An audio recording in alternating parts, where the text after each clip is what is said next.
Well, good morning, everybody. To those here in person, and we've got quite a group online as well. My name is Tim Will, and the External Engagement Program Director here at the Pulte Institute. We are just so delighted and honored to have all of you here with us today for our lecture and seminar. Just a bit of introduction about our two speakers, and then we'll kick it over to them.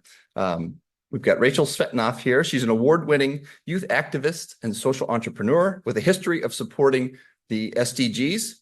In her entrepreneurial pursuits, Rachel founded the SDG advocacy youth organization Global Futurists Initiative, the Community Development Consortium Project Energy for Life Cameroon, and her consulting practices where the SDGs are intrinsic to her operations in support of institutions including UNICEF USA, Johnson & Johnson, Sesame Workshop, Fashion Community Foundation, and Friends US of the Global Fund. Additionally, she is a visiting associate of policy and practice here at the Pulte Institute, and she conducts U.S. policy research on the SDGs. She is born and raised here in Indiana and received her MBA and BS in chemistry from Purdue University and her MS in global health here at the University of Notre Dame. And she was also recently announced as a 2024 Domer Dozen by the Notre Dame Alumni Association and the Young ND Board. So we're so glad to have her here. In addition to our own Dr. Paul Perrin, who leads our Evidence and Learning Division here at the Pulte Institute. Paul is an international health, humanitarian, development research, and practice professional with over a decade of experience in academic, government, and non-governmental settings. To date, his work has largely focused on supporting the conceptualization, design, implementation, analysis, and reporting on monitoring and evaluation and implementation science activities in resource-challenged environments. He has served as the Director for Monitoring, Evaluation, Accountability, and Learning for Catholic Relief Services, and as an Information Officer at the Office of U.S. Foreign Disaster Assistance within the U.S. Agency for International Development. Again, we are so excited to have both Paul and Rachel here today. And with that, I'll kick it over to Dr. Paul Perrin.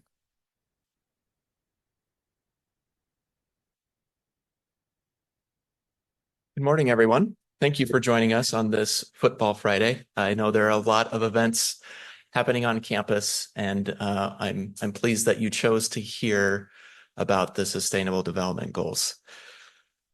So I wanted to start by posing the question that has often been a question that has preoccupied those who have the luxury to think and think about things beyond just basic survival. And the question that I'd like to pose to you is, what does an ideal society look like to you? What would you change? How would things be different from what they are now? What would society look like? How would we engage and interact with one another to solve problems? This has been a question that has been bandied around Western philosophy for generations, a long time. Perhaps your answer might be something along the lines of what Plato thought, where there were three segments of society in his ideal society. There was the ruling class, there was the productive class, and then there was the protection class. And in his ideal society, these three segments worked together in harmony. Maybe it might look a little bit more what Thomas More thought in his book, The Utopia, where that word comes from, where he saw and envisioned a world where inequality was a thing of the past, where people shared things in common and the common good was the preoccupation of society. There weren't variations in aesthetics, that people had what they needed in order to survive. This fine gentleman with this fine haircut, this is Tommaso Campanella. In his vision of an ideal society, there was no such thing as private property, and families were a thing of the past. There was no ownership of children. Everyone did everything in common and owned things in common. Or you might agree with William Godwin's anarchist utopia, where there was no elite ruling government. In his vision of utopia, people were free-thinking, self-governing at the local community level and self-sustaining. There was no globalization and no ruling elite. Or you might agree with another fine haircut, Gottfried Leibniz, who believed that we had already achieved the ideal society, that because God created it, it must mean that it was ideal. Or you might agree with none of these views, because as you can see, it emanates from a certain segment of society, and there's a lot more variety in human thinking and human diversity. But I think it's worth thinking about. What does an ideal society look like? And it's clear from these philosophies that our answer to that question is often driven by the values that we hold and our own personal experiences. But it's still a question that's worth engaging with. And so in 2012, the United Nations organized a summit on sustainable development. And the question and the theme of that summit was this question: what is the future that we want? Seems like an easy question to answer. I think if I could go around the room and talk to each of you personally, I have no hesitation in believing that you would offer some brilliant, insightful comments on what that future should look like. But how do you do that at scale? How do we grapple with this idea of what is the future that we want that transcends individual values, individual experiences? How do you do this and grapple with this question on a global scale?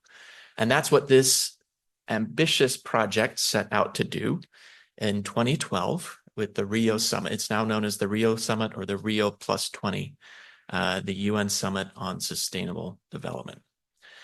That summit culminated in some very interesting numbers, and I put these numbers up here. I'm a monitoring and evaluation professional. I can't help myself, but let me provide some context. The process of seeking out the answer to that question took 3 years. It was a 3-year process, and it is what the UN has categorized as the largest public consultation in the history of the United Nations. So 3 years this process took to grapple with this question. It involved the formation of an open working group comprising representatives from 70 different countries. We'd be hard-pressed to find agreement in this room about what it means to have an ideal society. There's going to be variation just in this room here. Now think about extending that to 70 countries and beyond. 88 is the number of public consultations that happened, the number of countries in which the United Nations organized public dialogues. And this final number, 10 million, is the number of people who contributed to an online survey on the world we want. What are your priorities?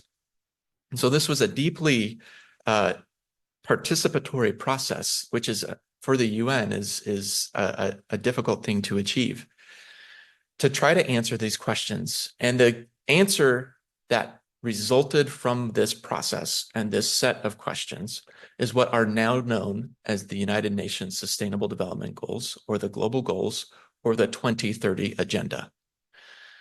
And so this is something that didn't just emanate from the ether, from nowhere. It was not a philosophical exercise. This was a pragmatic exercise of what should the world look like and what do we want to achieve as a global community. These Sustainable Development Goals, there are 17 of them. They are highly ambitious, extremely ambitious in what they seek to achieve. And for the first time, they codify a collective global action that brings under the same umbrella economic growth, social development, and environmental sustainability under one common set of dialogue and set of goals. Within these 17 goals are a set of 169 targets. So how do we know if we're achieving the world that we want? These are the targets. That's where the rubber meets the road in terms of articulating what it is we want to achieve by 2030. And to measure those targets, a set of standard indicators have been developed, of which there are 231. This keeps people like me busy. 231 indicators globally across all the countries of the world, segments of society. I will always have a job thanks to the global goals. And indeed, this is something that has been ratified by all of the member states of the United Nations, including the country in which we sit, the United States of America, part of the signatories to this global set of goals and ambitions. And the question that has interested us at the Pulte Institute is one that's based on evidence. And the evidence is that in order for these goals to even remotely have any hope of being achieved, they need to be localized. Yes, they are global in nature, but they need to translate down and percolate down to the most local level, our communities. How should these goals inform the way that we think about resource allocation and strategy development within our communities? If that translation doesn't happen, we will never achieve the global goals. And so at the Pulte Institute, as a member of both the global community and the local community that we live in South Bend and in the state of Indiana, the question that has interested us is, how do we fit within these sustainable development goals? Where do we stand? What do we need to work on in order to achieve them? And how can we translate this to the local level so that we can participate as a university and as a state in achieving this global ambitious effort? Well, the latest data on the sustainable development goals in the state of Indiana show that there's a lot of work that needs to be done. We have not achieved any of the goals yet. Indiana is ranked 44th out of the 50 states. But even this set of data hides a lot of the story. What does this mean to the city of South Bend? Does this apply? Is there variation?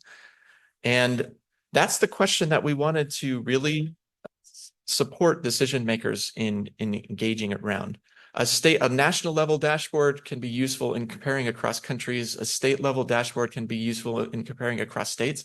But how do decision makers make decisions based on high level data? It's hard to do. It's hard to have the context. So with funding from the Pulte Institute and in partnership with our colleagues at the Lucy Institute, to whom we owe a great debt of gratitude and thanks for their partnership, we launched a project around the Sustainable Development Goals to provide context to the state of Indiana and how meaningful these goals are or are not to the state. And it started with those 231 indicators that I mentioned. Do we have information about that below the state level? Are we able to speak and understand what is happening at the local level within the state of Indiana? That was the very first question that we grappled with. And so it started with a registry of the indicators to try to identify how we could generate the data that was needed to understand the levels and the performance against the Sustainable Development Goals indicators. We then embarked on, and this is where the Lucy Institute and others helped to try to map what data existed out there that was below at the sub-state level, whether it was county or municipal level, against these indicators, to be able to then start thinking about how we could compile that into a dashboard for the state of Indiana. And we then extracted that data starting in 2019 and 2020 to be able to create an Indiana dashboard that was at the county level to promote understanding and understand the inequities within the state of Indiana, to better understand how we could allocate resources at the local level to improve the well-being of not only our citizens, but of the environment in which we live. And finally, we wanted to develop a dashboard, but in order to develop a dashboard, you have to have an audience for that dashboard. I'm not in the business of creating fancy dashboards that nobody uses. That does not satisfy me. That is not something that I go to sleep and say, ooh, I created a beautiful dashboard. Doesn't matter if nobody uses it. That doesn't satisfy me. For me, a dashboard is only useful if people actually use it to inform their decision making. And that's the final piece. And that's where Rachel comes into the story. Because what we really wanted to understand is where are the decision makers? What is their understanding of the Sustainable Development Goals, if anything? Have they had any exposure at all to this idea that there is a global agenda for human prosperity and environmental sustainability? Is there any awareness? We didn't know. What might a dashboard look like that would be useful for them? We created something as a template, but is that something that they would actually use? We didn't know that. And that's why we were grateful to have a young, ambitious professional with a deep understanding of the Sustainable Development Goals and deep ties to her home state of Indiana, who is eager to expand this global effort into our communities here in the state of Indiana. And at the Pulte Institute, we have a visiting program for visiting associates who can come to the university, and in Rachel's case, come back to the university and engage around questions of policy and practice relevance. And it aligns quite nicely with the idea that she's also been selected as a donor dozen. And so the rest of the session really is about Rachel's journey in completing this cycle for us. There's a larger project, but we really wanted to understand the context. What are we dealing with? There's the humans behind the decisions that are made in the state of Indiana. And so with that, it is my pleasure to turn the time over to Rachel to talk about how she grappled with this question and what we've learned through this process. Rachel, turn the time over to you.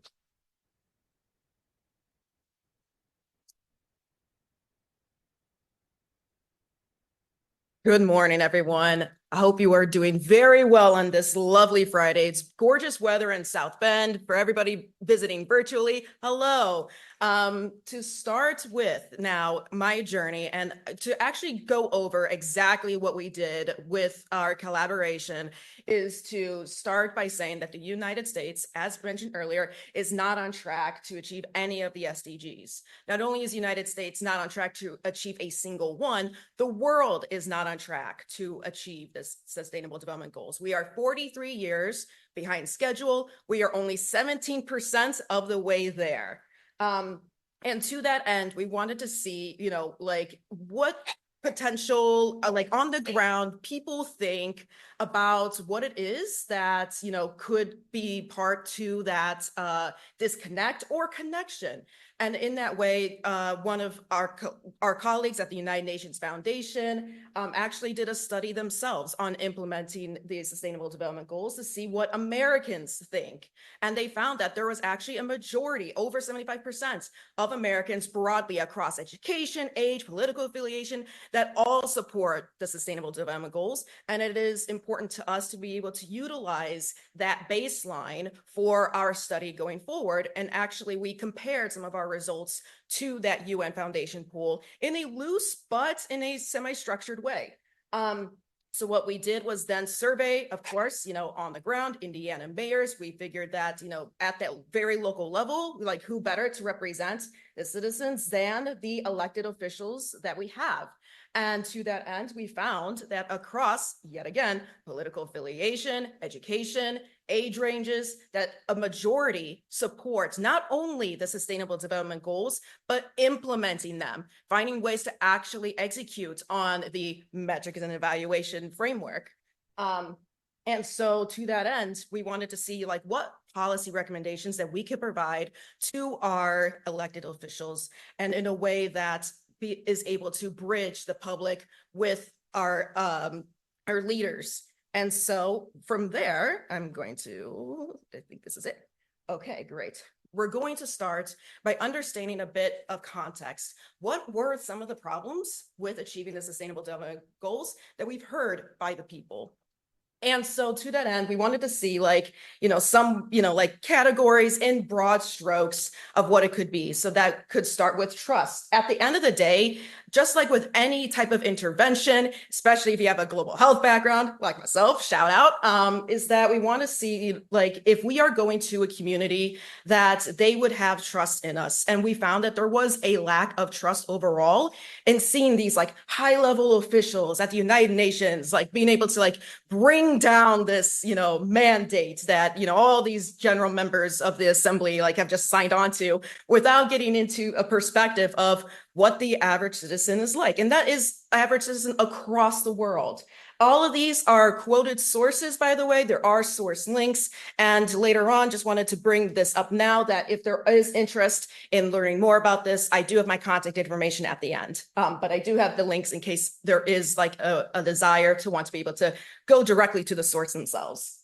And we also see that there is an overall lack of political will, bureaucracy. They go hand in hand, but it's still important to be able to extrapolate what each one means, because there has also been a disconnect between understanding the political will and being able to say that, oh, there are individuals or there are, like external factors for why we couldn't reach the sustainable development goals that countries utilize to their advantage, as well as what the standards and processes look like, what that quote unquote red tape is. And they've also seen that in order to achieve these goals, that there happens to be a lot. You're speaking with diplomats, you're looking at negotiations, you're finding that there is just a lot more context driven into the goals than just being able to create like a quick and easy, like, metrics framework. And to that end, I mean, there is actually to be said, these are valid concerns. Complexity, as we've mentioned, the word ambitious comes up so often. I always just put up they are too ambitious, but that necessarily is not a problem. Just because something is ambitious doesn't mean that it's not worth trying to aspire to achieve. That's why we have vision statements and mission statements. Like, it is always something to achieve. But I will say that the word complexity also is applicable in this case to be able to achieve the end of poverty for the entire world. But also that there is obviously a tangible cost associated with it. It would cost about a little over $1,300 per person per year getting taxed across the entire world. When we have individuals who are living in less than $1 a day, there's no way they would be able to afford that. And that shows like how expensive it really is to actually implement the Sustainable Development Goals worldwide. But that doesn't mean that it's not worth trying. And I'm going to bring you now into like a bit of like my perspective, my personal way of being able to drive some of those solutions forward. Because my personal mission is to say that, yes, there might be these high level concerns, there might be these complex issues, but that doesn't mean that it's not worth trying. And I want to be able to walk the walk as much as I talk. And so to that end, I founded the Global Futures Initiative. And what we are a youth-led organization that aims to shape the current global goals as well as the next global goals. Dr. Perrin aptly spoke to a thought experiment saying, what do we want our future to look like? And that's where we really like extrapolate into the future. And something that is coming up this year is the United Nations Summit of the Future. And that is where we have been able to mobilize 72 organizations to be able to bring into context how youth are going to prioritize, how the youth of today are going to become the leaders of tomorrow. And so I apply this in 3 main ways: is through research, which of course is what we're going to talk about in just a bit, applying it in action by actually going into the field and speaking to communities. I have really good friends and colleagues that I have been supporting since my days at Johnson & Johnson. And that's how together we built the Project Energy for Life Cameroon Consortium and being able to deliver solar and primary healthcare to rural areas, as well as doing some real on the ground advocacy, talking to my state legislators and their legislative aides about the Sustainable Development Goals, about international affairs budgets, and ways to be able to continue growing towards this global movement. And this is where, upon hearing about my advocacy work, I got to meet our executive director, Michael Swigar, who introduced me to Paul and to the work that he did by being able to create his own SEG pilot dashboard at the Indiana level. And I think that it was so brilliant that I needed to talk about it yet again. As myself, with a quantitative background, I think that is just brilliant. And I was like, well, you know what? At this point, why don't we just come together from each of our perspectives and create something pretty cool out of it? And to not make it sound like too dissertation-y, I like to sound a bit more colloquial when I talk. So I wanted to be able to just also say that there is a connection between this human level, this humanity meets data, and being able to have a human-centered approach towards meeting the Sustainable Development Goals through, of course, evidence-driven principles, because you want to be able to speak to what can work, what we see at our past trips, to be able to project our future. And so what we did was create a study by surveying, of course, our Indiana mayors. These are the demographics on the right, not going like too far in depth into them, but it's being able to just showcase that we have an eclectic mix. We have a surprising amount of individuals that, have like different backgrounds. Our youngest mayor is 28, which I think is amazing. And being able to showcase, like what we are looking at in regards to, especially like in our results, how we can stratify some of this data to make some compelling pictures. And so we recruited by utilizing or by being able to receive help from the Accelerating Indiana Municipalities, which is an organization that mayors are able to join. And they also have like corporate members. It's a membership association. And so after reaching out to them, they helped to provide us contact information for their mayors. So that's how we recruited. It is participation based. So for those who are available and willing to participate, they did. So that's the way that we set up our survey, utilizing, of course, one of our favorite software programs, Qualtrics. Our survey design was semi-structured, being able to provide multiple choice questions as well as free answers to be able to allow these mayors to elaborate on, like any sort of circumstance and or talk about, what they thought about, the goals. Because as we are about to learn, is that a lot of these mayors have never heard of the Sustainable Development Goals going forward. And that's going to be just right on the next slide. But to just quickly say that our analysis was just a broad qualitative comparison with the United Nations Foundation poll. We did see that, as our results, that we were only able to get 26 total of our sample size. We originally had 42, but because of data to be able to really get through all the answers, our final number was at 26. But that doesn't mean that it wasn't good. There was really good data out of this. But just that, for future directions and kind of really skipping ahead, that is one of our future directions going forward, is being able to get more of that data. So as I just mentioned, the familiarity with the Sustainable Development Goals, most mayors have not. And that actually does compare to the United Nations Foundation poll, where they found that 58%, on our end, 58% of mayors have never heard of the SDGs before at all, compared to 52% with the UN Foundation poll. And here, what we look at is the extrapolation based on both age ranges, so generations, millennials, Gen X, baby boomers, and those that didn't wish to answer, as well as their education level. And we found some interesting notes. I guess it shouldn't be a surprise, but to those it might be, that the further education that you receive, the more likely you are going to be exposed to the SDGs. That is both true in the case for what they found for the general American public, as we did for ourselves. For the age range, what was particularly interesting and something of consideration for the future is that on our research, we found that the baby boomer generation had the most familiarity with the Sustainable Development Goals in comparison to the United Nations Foundation polls, where they found that millennials and younger had a bit more of a connection with the Sustainable Development Goals. And what I was thinking, and this is something like for a continuous exploration on this, is how long mayors have actually been in their role to be able to receive that exposure. Because it's not, I actually have the data in the appendix, but what we found is that the way that most mayors have found their exposure to the SDGs was through their place of employment. So a potential study opportunity is to see if having a job in public service brings you that exposure later on.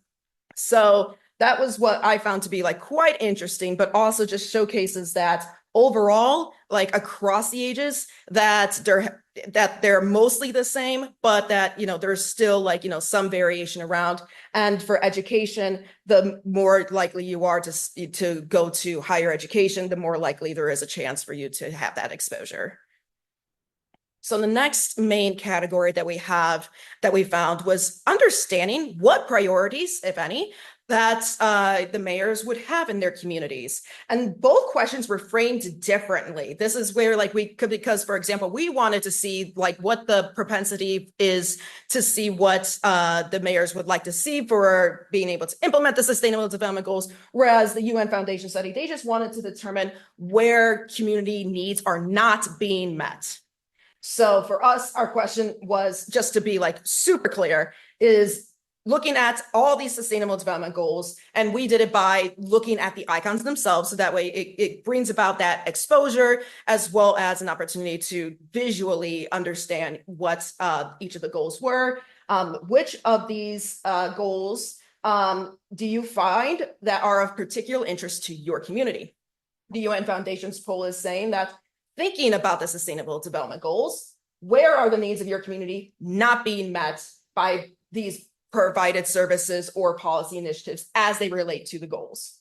So what we found in our research based on our question is that where communities are concerned that they would like to see, top number one is decent work and economic growth, followed by industry, innovation, and infrastructure, quality education, clean water and sanitation, and good health.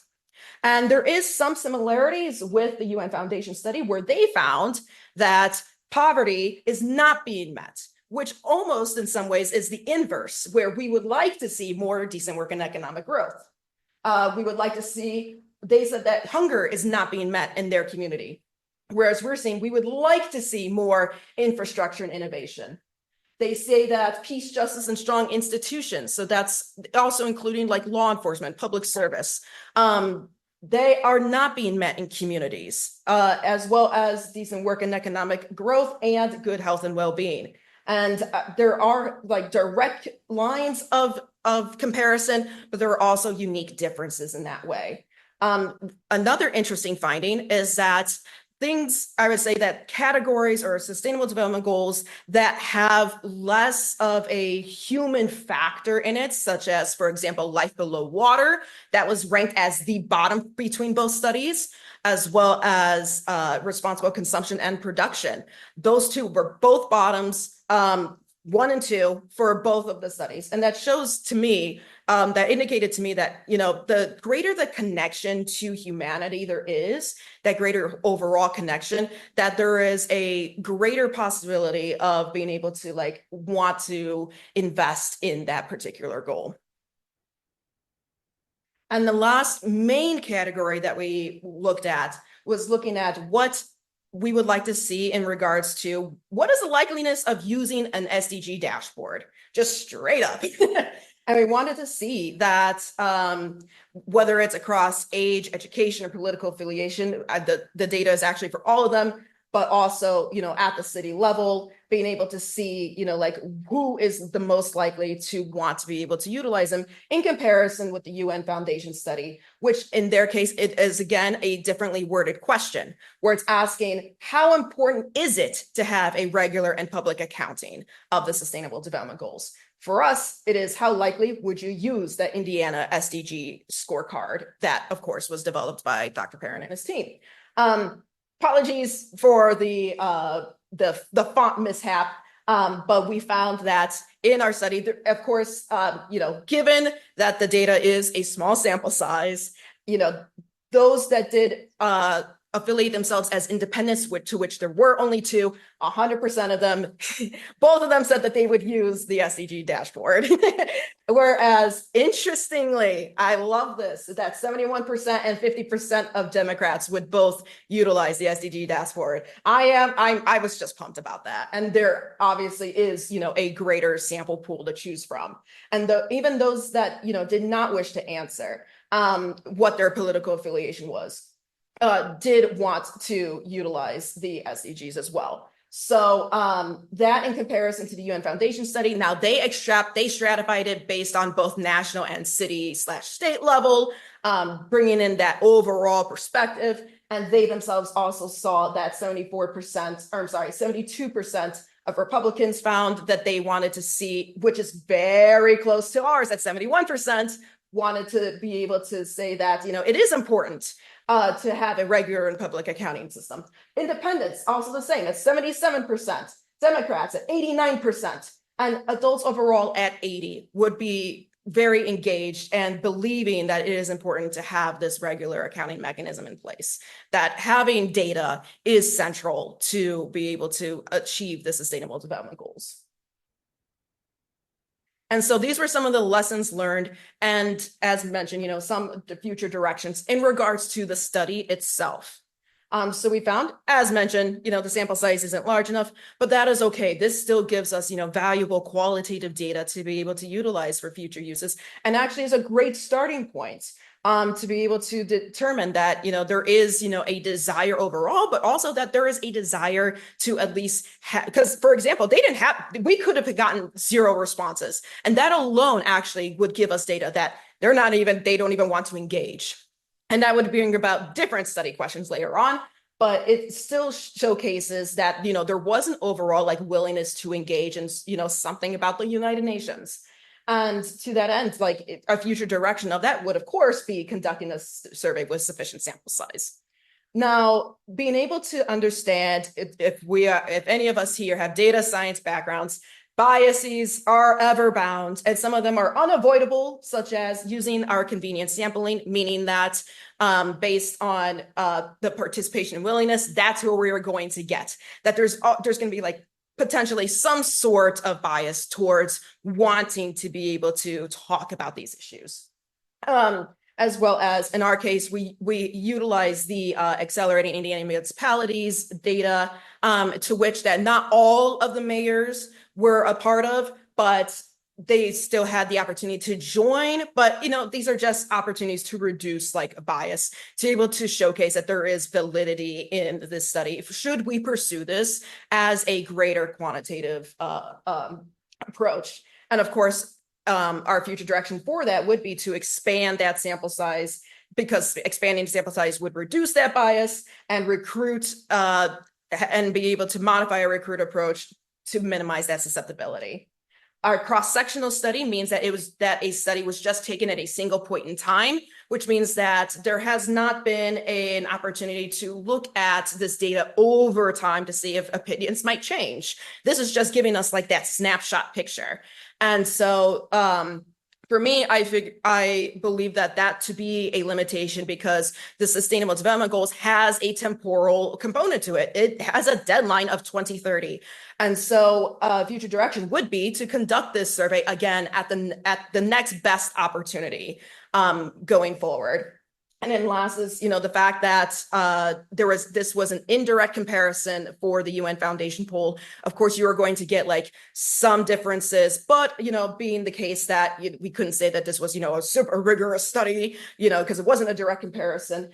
Based off of the aims of the studies being different, the demographics, American public in general, you don't have to be a mayor, in which case for us, you do. You have to be a city leader to participate in this survey, as well as the questions asked. And so a future study, if we wanted to pursue this as an academically rigorous observation, is to be able to design a survey closer to that poll. And that would actually also lend further into that temporal sense of relations, just to be able to say that, there would be over time, be able to find, potential comparisons, correlations, or relationships. But that doesn't mean that there weren't valuable recommendations from the policy angle that could be going forward. And the first and foremost is education. That in the fact of saying that, over a majority, despite the fact that, a lot of these mayors were supportive, they had to learn about the goals first. We do not see that in our curriculum. That has been documented over time. There are plenty of studies. That's why they have an entire SDG Academy out there online, founded by the Sustainable Development Solutions Network, to be able to educate people about the goals and ways to be able to implement them in their communities. So of course, a recommendation for policy would be to implement SDGs into the curriculum. And this also addresses the complexity issue. Just like you are learning to become a doctor, you don't start at the age of 5 and have the sense of and capabilities of being able to understand human anatomy. Like, you have to start small and be able to work your way up. And it is just the same for the sustainable development goals, given that there are interconnected issues, that there are complexities. And that's why you should start earlier in your education journey. And then the public accounting means that this should be a data-driven opportunity, that being able to mobilize the resources to be able to create, there is that wide support, there is that trust building exercise component into it, because people see numbers, they see it as fact. They don't see it as anything else. That has been documented well over time as well. Being able to say that data instills that trust, to be able to build those relationships and navigates effectively political arenas and bureaucracies. So being able to implement that through a data lens is another valuable recommendation for policies moving forward, whether at the state level, local, or even at the national level, certainly.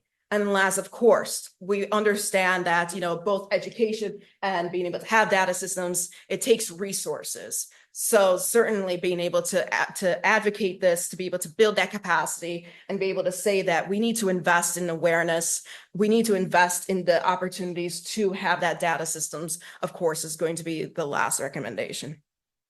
So if you would like to learn more about my work, or as well as, what we have in place, you can reach me. That is my email, rsvetanoff@internetbar.org. Or if you're interested in learning more about the Pulte Institute, we have our program directors at Djurkovic's contact information, or you can follow us on LinkedIn. But if you have any questions, I'd be glad to take them. Thank you so much for your time and your energy. Looking forward to seeing what we can do to change the world together. Thank you.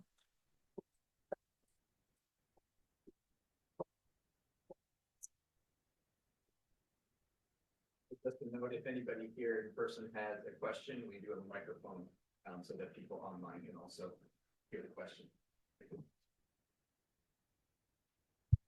Hi, fantastic talk. My name is Marie Donahue, and I teach Foundations of Global Health and Global Health here.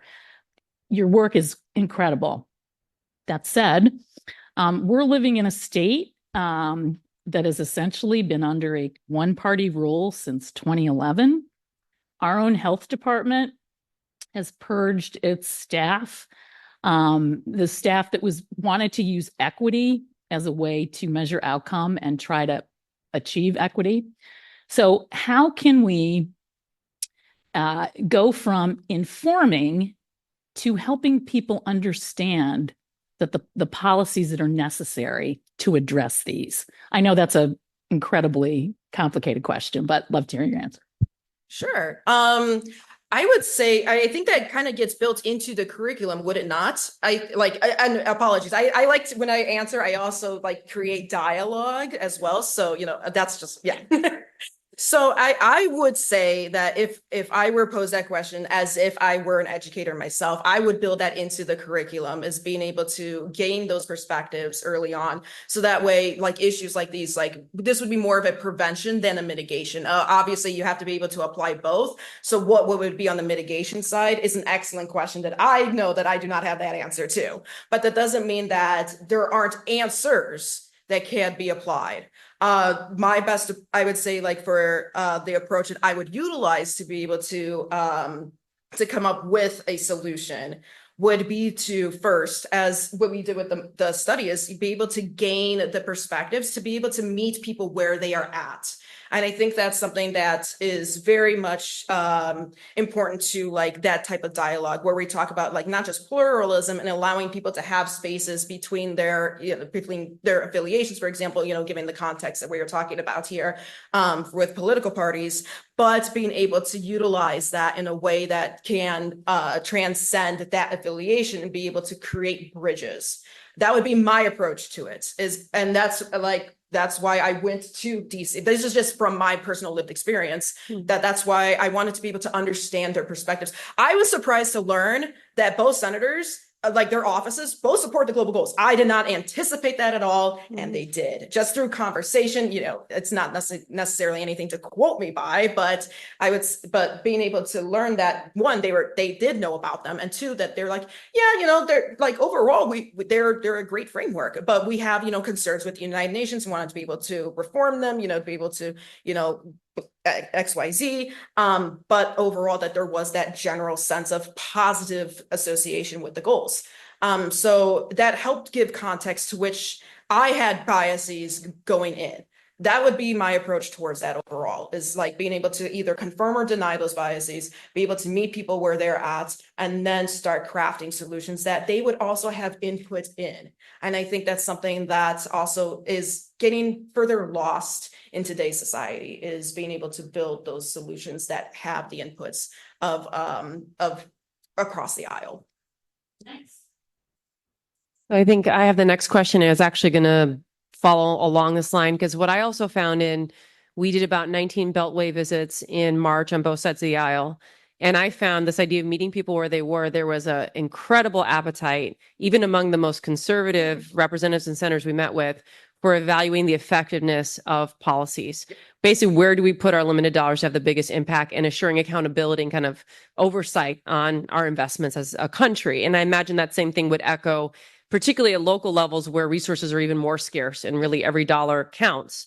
So I guess two curiosities I have, you spoke about the conversations on the Hill showing an understanding and appreciation for the goals. Yes. And that's refreshing. But I also think like local leaders, my assumption would be that they may bias to think the SDGs are about the rest of the world, right? So I think this first interesting part of education is the understanding that they're relevant even for the things we care about locally. Yep.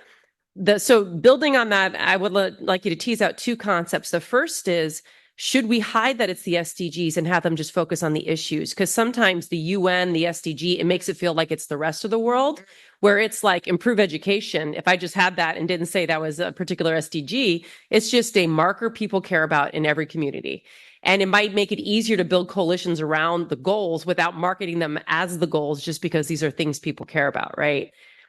Or at minimum, educating them that these are domestically relevant as well. But the second is that we really found that, and I just met with one of your fellow Domer Dozens, who's one of my students, and he said, in Department of Transportation, came in as an engineer. As engineers, I'm an engineer. We measure, we test, we pilot, we have a feedback loop, we evaluate. And he said that he, was also similar to me, were like a little shocked to see that the polls are largely the barometer for whether policies work. And as a result, the idea of using data to make decisions is novel, even at the federal level sometimes. And certainly as we go to lower levels, probably even more so. So they often don't have that capacity or that mindset. I'm wondering if we can make that easier by dashboards like this, but then linking those dashboards to policies and actions to then track. And when people did X, they saw an uptick in Y, or giving policy or intervention suites that accompany goals they care about, whether they're marketed as SDGs or not.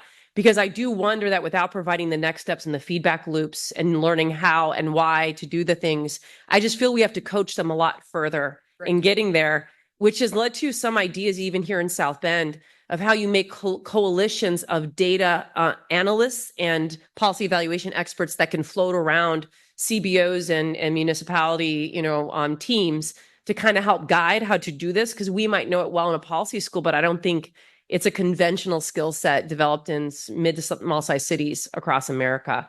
A lot in there, but linking it to actions and loops that can help them. And then do we market it differently if we don't think we can educate them that SDGs are truly everyone's, concern? Right. No, thank you for both of those questions. They're brilliant in the fact that was, in my previous slide, actually looking at like the recommendations, and I'm not sure if I can go back here. Yes. I originally, instead of mobilizing resources, was going to say coalition building, but that's not a policy recommendation per se. So that's why I had to reshape it to look like it's mobilizing resources there. And actually, and I should have mentioned this actually in the talk itself, that sustainable development would yield a return on investment of $20 for every $1 invested. And that alone would speak volumes, particularly to our allies across the aisle. But also in the context of that marketing difference. That is an important question that I think would be interesting from at least like a marketing lens, doing that A/B testing.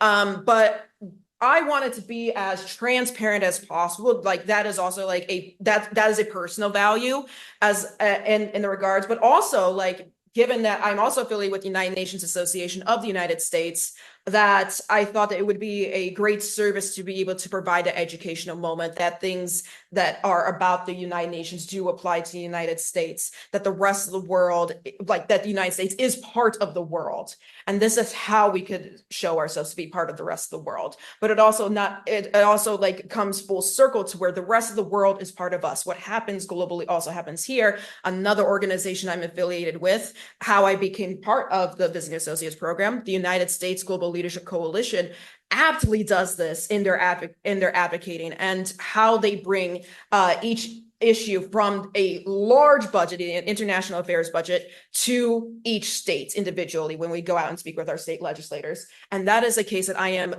looking to build overall, how the Sustainable Development Goals actually affect Indiana. So for me, I would do it like that. I would give that transparent way. So that way we are able to illuminate that the United Nations could be a force of good, and that their force actually does have application to the local level. But I understand, because that was something that, it was, given to, like, not given, but it was in my mind as I was crafting the survey originally. It's like, oh, is it even okay to talk about the United Nations? It was a concern, but I'm like, I think that it would actually be a better service, particularly to the work that I do as an advocate, to be able to show like how the UN can be a force of good. And not that it's just to like bring in that bias at all, but it's just because the United States is part of the UN General Assembly, that there is that connection already there. So in that matter, that's the way that I approached it. But it would be interesting to see if there's just A/B testing, if there is like a difference in responses. Now, to your second question, I want to give that to Paul to answer. I mean, in general, I think that's brilliant feedback. But in regards to, like the mechanisms of connecting the what we are currently seeing and what policy recommendations are going forward, I would love to hear his thoughts on this, actually. I also have thoughts on the first question. I think there's a messaging thing that needs to happen. These are not the United Nations goals. The United Nations shepherded them, but they are not the United Nations setting the goals for everyone else. Yep. It was a global consultative effort that had a really high degree of participation. The United Nations facilitated that process. So instead of marketing these as the UN goals, the United Nations Sustainable Development Goals, these are truly the most global articulation we have of what the world should look like, not from the United Nations, but from the people. So I think that's...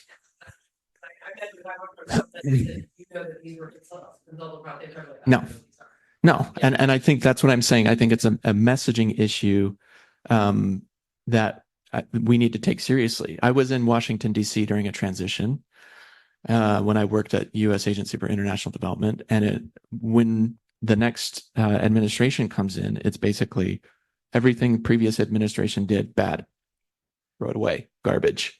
This is the new way of doing things that's much better. And I think we need to be able to say that this is not tied to a political agenda. It's not tied to an administration. It's not even tied to an institution. It's tied to a deadline and to benchmarks. And if you can apoliticize it like that and really just speak of it as that, I think people are a lot more receptive to it. The second thing is that the dashboard, originally, the way that we conceptualized it, would be part of a larger decision guide. And our long-term ambition for this, funding permitting, is to really link it, as you said, to policies and how people are implementing this, how they're allocating funding, and then what the impact of that was. And having like a cohesive decision guide of which the dashboard is one part. That's the long-term ambition for this idea. But we're also we're getting closer to 2030. So we need to also make it agile to respond to the next iteration of what this might look like in the future. That's great. Thank you so much, Rachel and Paul. Just to say, I think I completely agree with all of the messaging questions, and I think we can message better and keep the message. We are part of the globe, right? We can't lose sight of that.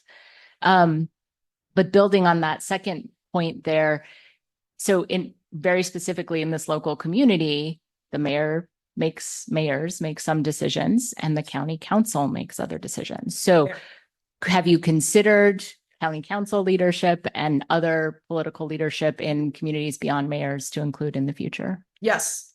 In short, just, yes. And that is, yes. And the reason why I also say that so quickly is because I also learned, particularly just from going out and doing this research, that some of my colleagues said that, in his case, he lives in the city of Waco. He's like, there is the mayor, but they actually work in a volunteer capacity, whereas they have a city manager that really is more or less the executive administrative, lead of, the town. And both have important roles. It's not to downplay the role of the mayor at Waco at all, actually. But rather showcase that, there needs to be multiple leaders because, of course, it's democratically so elected. So to that end, in short, yes, but also from that wider ranging perspective, it would be interesting to see if also we get to designate and if there are any correlations even internally between what the city managers or city councils might see as priority versus the elected official of the mayors. So that would be a study, future direction going forward. Yeah, great. Just county also. Don't lose sight of the county versus city, right? Because the county health department Marie was talking about, that is not city leadership that makes any decision. It's county. So I just encourage you to include that also. Yes. And most of the data we have are at the county level, not at the municipal level. So, I mean, it speaks to that administrative level too. And I think that's why generally we talk about it from I specifically try to be as accurate as possible to say that it's a municipality because that is who we survey, but local level overall would be that blanket term, but also it captures both the relationships between the counties and the cities as well. So that would be that consideration. Yeah. My next. Thank you so much, Rachel and Paul, for your presentation. My name is Rachel Tomas Morgan, and I'm on South Bend City Council as an at-large member. I've been in this elected role for the past 4 years, but prior to that, I worked here at the university for about 20, teaching in global engagement and teaching on sustainable development goals. So I'd be one of those elected officials that actually knows something about sustainable development goals. A number of the questions that were asked were on my mind as well. So I'm going to take this a different way. I've come to learn about UNICEF USA's Child Friendly Cities initiatives. And so was curious about that as a framework that that UNICEF is working with cities across the nation to certify as child-friendly cities to help municipalities realize the rights of children in their communities. But just that as an example of a similar, I think, type of initiative, I was wondering if you could speak to your understanding of that, how successful that has been, what you might know of that initiative. I know the colleagues behind that initiative. I worked at UNICEF USA. I was on the foundation partnerships team as a consultant. So just being able to, give that context, being able to meet some of the brilliant minds behind the Child Friendly Cities Initiative has been a big success, particularly with the city of Houston. I think they just did it in Minneapolis now. So being able to get into the details is something that, I would aspire to work towards. I mean, right now we're just being transparent. We're at that stage of research, being able to do that. But once we're at the implementation phase, that would be easy to be able to tap into my former colleagues, I'm, current network to be able to, leverage their insights and guidance for that. Just understanding, a bit about that at the domestic level. What I did in my work was really focused on other country offices. So for me, to be able to transparently say that I know of it, I'm familiar with it, but I don't know the intricacies of how they implemented it. But that isn't like without, that doesn't mean that, that can't be explored. So I would say that, from that outside lens, at least, and with a bit of insight that, the colleagues that have been able to bring that together did so with every consideration in mind to make it as successful as possible. And it is of importance of UNICEF USA to also create that bridge. There's a lot of organizations like United Nations Association of the US, UNICEF USA, USA for UN, HCR. There's a lot of these like intermediate, they're not intermediate, but they are liaison organizations that create that bridge between the United States and the rest of the world. And I think that's by being able to include that domestic agenda into the world, I think is, where they have been able to leverage that connection and be able to showcase that there are child-friendly cities in the United States as well as globally as well with their regional hubs. So that is something, that I think is, brilliant feedback, but also like that would be a valued insight going forward, like once we're at that implementation stage. Thank you. And I'll just add, there's actually a similar network of cities that have deliberately used the SDGs as their framework for city and municipal planning. And like Honolulu, Los Angeles, there's a couple of cities and even some smaller cities with resources about how they did that and the framework that they used. And so there's also a much more now a bigger movement to formalize the SDGs as a model for urban planning and municipal planning. Yeah, and to add that Hawaii itself as a state has been able to utilize it. So it wasn't just Honolulu, it was the state of Hawaii. They have the Aloha Plus 2030 challenge. They have been seen as, one of the, leading groups, within the United States. Yeah, to be able to implement the SDGs as their framework. Wonderful. Any other question? We're actually at time. We're at time. Perfect. Thank you, everyone, for joining us.